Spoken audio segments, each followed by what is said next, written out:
My understanding is that Easter Sunday started out as a bright sunny day, and by 10:30 at night when I was born, well, there was a snowstorm.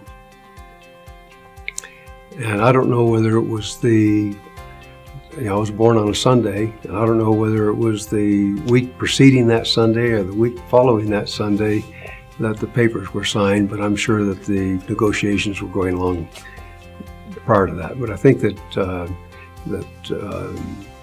my father took possession of the facility. In those days, in Albuquerque, if you weren't on Central Avenue between 1st Street and 9th Street, well, you pretty much weren't in business. And my father had a friend,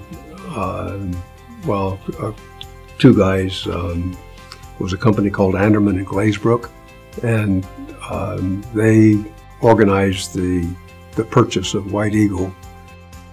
We went from being wholesale jewelers and watch materials and trade shop to being a jewelry supply house to being a manufacturer of both equipment and findings.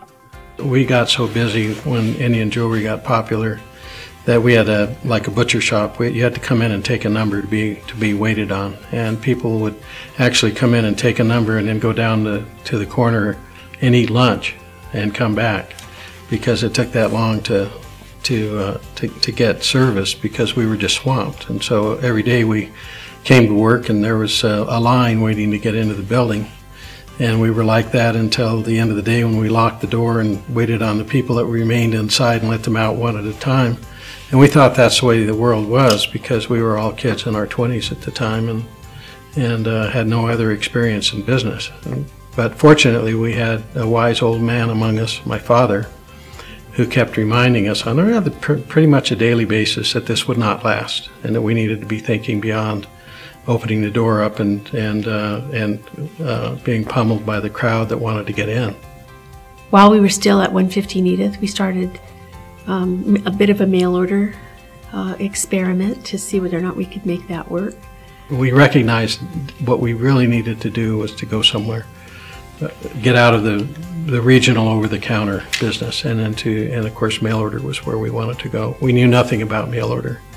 So we were on a very steep learning curve there, and I volunteered myself to be the guy that did that. The first time we did mail order was we had an opportunity to supply somebody with some base metal chains, and it occurred to me that those base metal chains would be good for people selling class rings, because the guys like to put those class rings on these chains and give them to their girlfriend.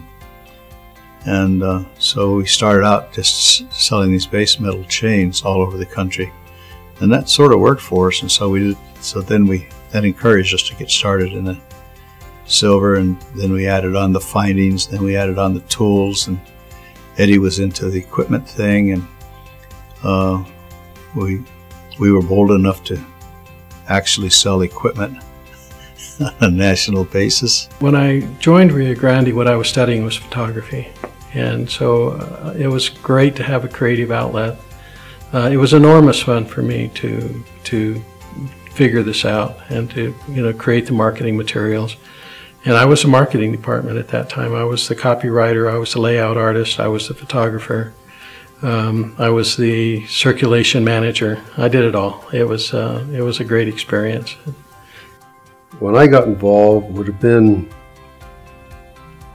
in the late 50s, and I would go down there after school or in the summertime for, sometimes I'd go to the YMCA to swim, and then I'd walk over to the store was on 3rd Street in those days, and then I'd walk over there and wait for my father, and he and I would walk home together.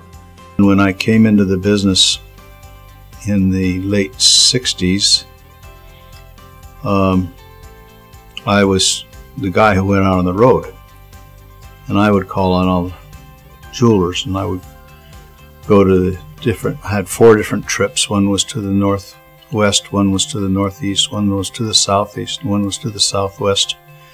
So every other week I would go out and call on all the jewelers in that quadrant. I was a senior in high school, so I would just leave. I had a really free schedule, and so I took various classes. I was auditing classes at UNM and at U of A, and I only needed 1 credit to graduate, and it was a humanities credit, and I found out that I could earn it by working. So I started working. And but I would, clean the glass on showcases, or little jobs like that. When I got a little older, well, then they'd give me a little, more sophisticated jobs, like sweeping the floor and packing boxes and taking the mail to the post office. But I was probably working every afternoon and all summers by the time I was a junior in high school. And really never wanted to do anything but this.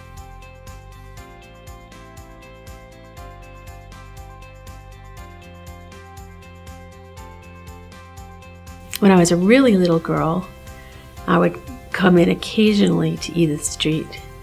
And I have a fond memory of my father giving me a little box, an empty box lid, and a bench brush that was pretty worn out. And he'd have me go underneath the shear.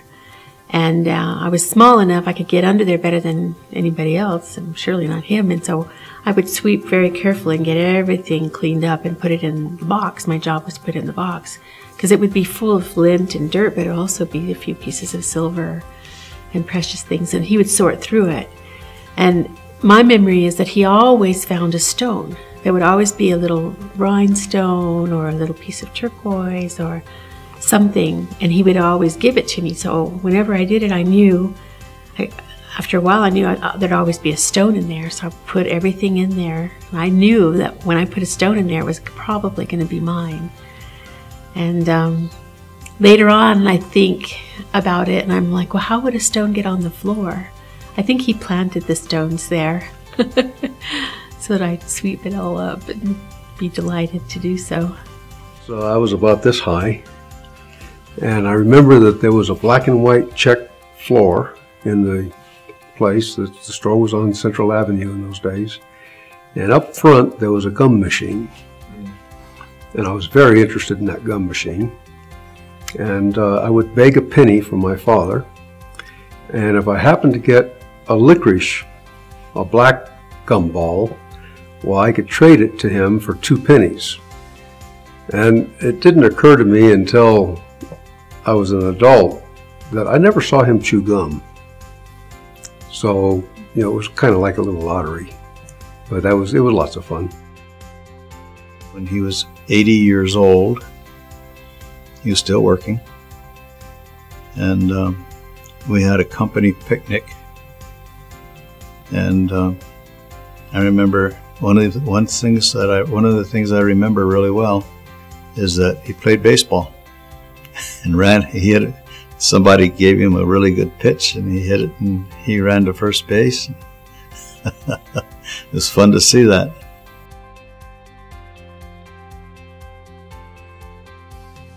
My father was a very highly principled person who was charming.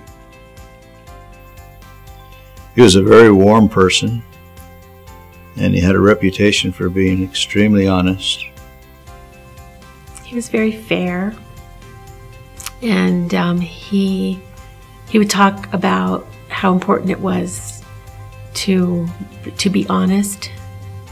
I think that being honest was such an important value for him. I didn't appreciate at the time how remarkable he was, because he's the only father I ever had.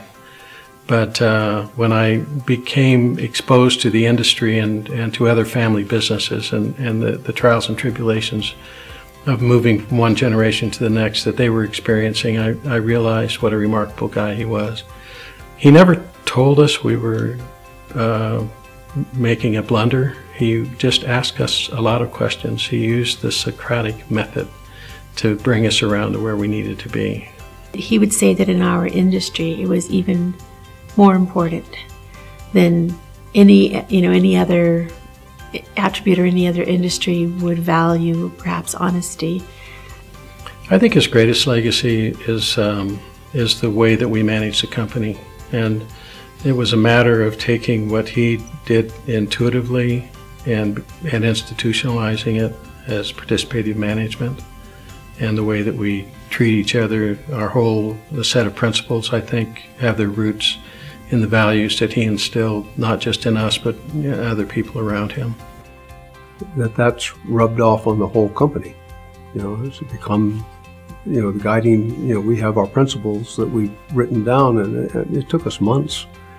There's the adage about, if I had more time, I'd write a shorter letter. And so to kind of define into a few words, what your values are is time consuming. And, when we got pretty much the way, when we had it to the point that it is now, I sitting there looking at it one day, and I realized that, there's Saul Bell. That's